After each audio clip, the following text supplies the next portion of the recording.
तो अगर जब भी हम हिस्ट्री पढ़ते हैं तो हिस्ट्री में काफ़ी जो सवाल हैं चाहे प्रीलिम्स हो या मेंस हो यूपीएससी के अंदर जो है वो कंपैरिजन वाले ज़्यादातर आते हैं। अब इन दिनों में जो है ये काफ़ी इन सालों में ये ट्रेंड चला है कि जो सिंधु घाटी सभ्यता है और जो वैदिक काल या जो गंगा के आसपास की जो सभ्यता है, हम ये देखते हैं सिंधु घाटी जो सभ्यता है वो करीब आज से 4700 साल पहले जन्म हुई थी।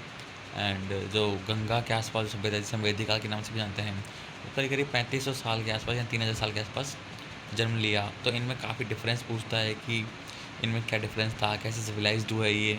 एंड इसी तरीके से एक और डिफरेंस ये पूछ सकता है कई बार कि अशोक, हम जानते हैं चंद्रगुप्त मौर्य के जो परपौत्र थे या पौत्र थे जो अशोक, उनके बीच में और समुद्रगुप्त के बीच में क्या डिफरेंस है।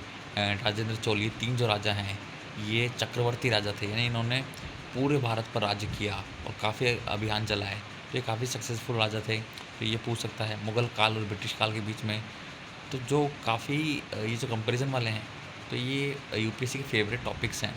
इसके अलावा भारत पर जब भी बाहरी आक्रमणकारियों ने इस पर जो आक्रमण किया उसका रीज़न सबसे मेनली, चाहे वो मौर्य साम्राज्य हो, यूनानी हो, चाहे वो मुग़ल हों, चाहे वो सल्तनत हो, चाहे वो तुर्की हों, चाहे वो चाइनीज़ हों, चाहे वो ब्रिटिश हों।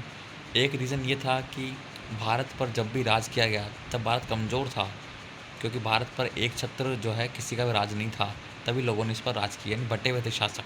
आपस में जो है बँटेंगे तो कटेंगे, जैसा कि आजकल नारा भी चल रहा है। तो भारत जो है बँटा हुआ था और बँटा हुआ था इसलिए बाहर के लोगों को ये मौका मिल गया भारत पर आक्रमण करने का।